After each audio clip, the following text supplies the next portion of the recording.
समस्या ये है कि मेरे जीजा जी थे जिनको नॉर्मल बुखार था 2-3 दिन से, तो उसको दिखाने के लिए यहाँ पे सादत हॉस्पिटल, गवर्नमेंट हॉस्पिटल टोंक में आए थे। तो 4 जनवरी को उन्होंने फर्स्ट आके अंकित राजौरिया को दिखाया था, तो उन्होंने एडमिट कर दिया। जांच करी तो पता चला कि ब्लड की कमी है सही। तो ब्लड लेने के लिए प्रतिष्ठा ब्लड बैंक करके है यहाँ पे सवाई माधोपुर चौराहे टोंक पे, वहाँ पे भेज दिया। उन्होंने सैंपल लिया, सैंपल लेके AB पॉजिटिव का ब्लड चढ़ा दिया उनको।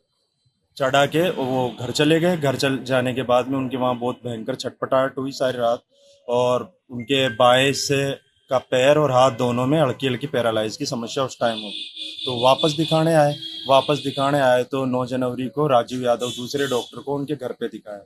उन्होंने भी चेक किया तो खून की कमी बताई, और वही वापस ब्लड चढ़ाने के लिए बोला। ब्लड चढ़ाने के लिए वापस वही प्रतिष्ठा ब्लड बैंक में गए। उन्होंने वापस वही AB पॉजिटिव का खून दे दिया। तो ऐसे करके उनके 3 यूनिट ब्लड यहाँ पे चढ़ा दिया। चढ़ाने के बाद उनका पूरा बायां हाथ और बायां पैर यहीं पे पैरालाइज हो गया। 9 जनवरी को मैं आया उनसे हॉस्पिटल में मिलने के लिए। मैंने देखा पेशेंट की हालत बहुत ख़राब है। मैं राजीव यादव के पास उनके कमरे में गया जहाँ पे वो वार्ड में थे। उनको बोला कि सर पेशेंट की हालत बहुत ख़राब है, चल के देख लो। तो उन्होंने बोला अभी मेरे पास पेशेंट है, मेरे पास टाइम नहीं है। तो मैं भागा वापस वार्ड में गया। वार्ड में अंकित विजय करके मेरे को डॉक्टर मिले, उनको दिखाया तो उन्होंने तुरंत पेशेंट की हालत देखी और SMS उनको रेफ़र कर दिया कि फटाफट SMS लेके। SMS रेफ़र करने के बाद में जैसे ही वो SMS रेफ़र हुए 11 जनवरी को, तो उनका ब्लड सैंपल वहाँ पे भी ब्लड चढ़ाने के लिए ब्लड सैंपल ब्लड बैंक में भेजा।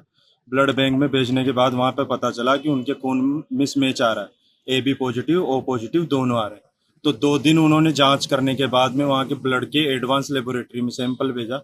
वहाँ पता चला कि उनका ब्लड ग्रुप ही O पॉजिटिव था। यहाँ पे टोंक में उन्होंने गलत ब्लड उनके चढ़ा दिया है 3 यूनिट। उसके बाद सीनियर डॉक्टर्स थे SMS के, उन्होंने श्योर होने के लिए संतोख बहादुर लव जी में एक सैंपल भेजा, SMS मेडिकल कॉलेज में भेजा।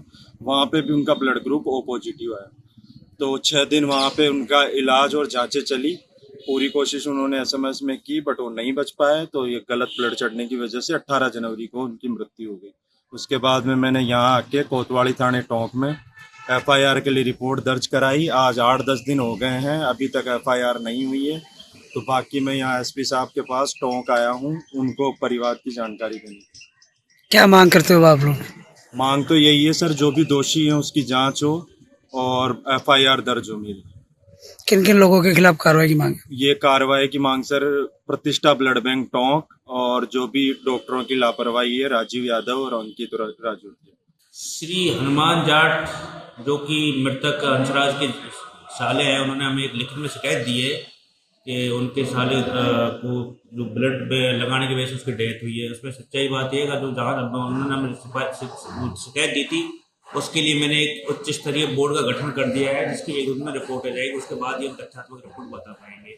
लेकिन अमूमन किसी भी मरीज को ब्लड चढ़ाया जाता है तो मरीज का ब्लड सैंपल ब्लड बैंक को भेजा जाता है। उसमें क्रॉस मैच करने के पश्चात ही ब्लड इशू किया जाता है।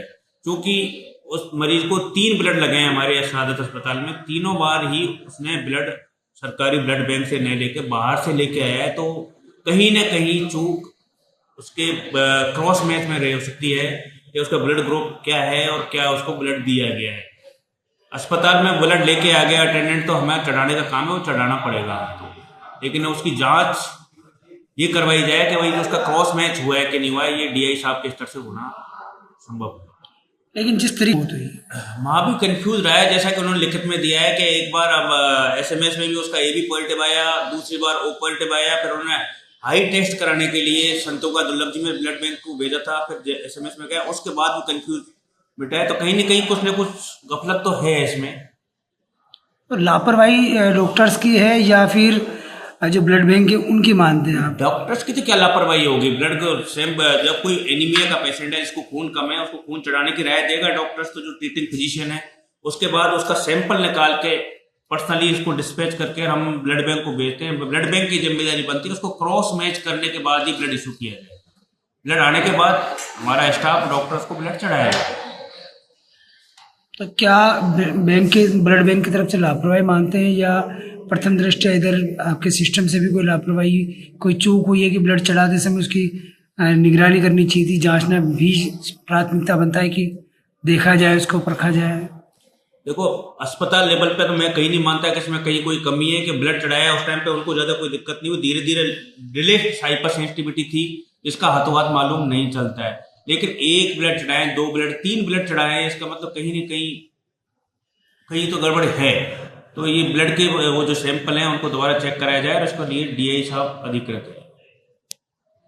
जो कमेटी बनाई गई है उसमें कितने लोग हैं, कौन कौन लोग हैं? उसमें 3 डॉक्टर्स को हमने सम्मिलित किया है।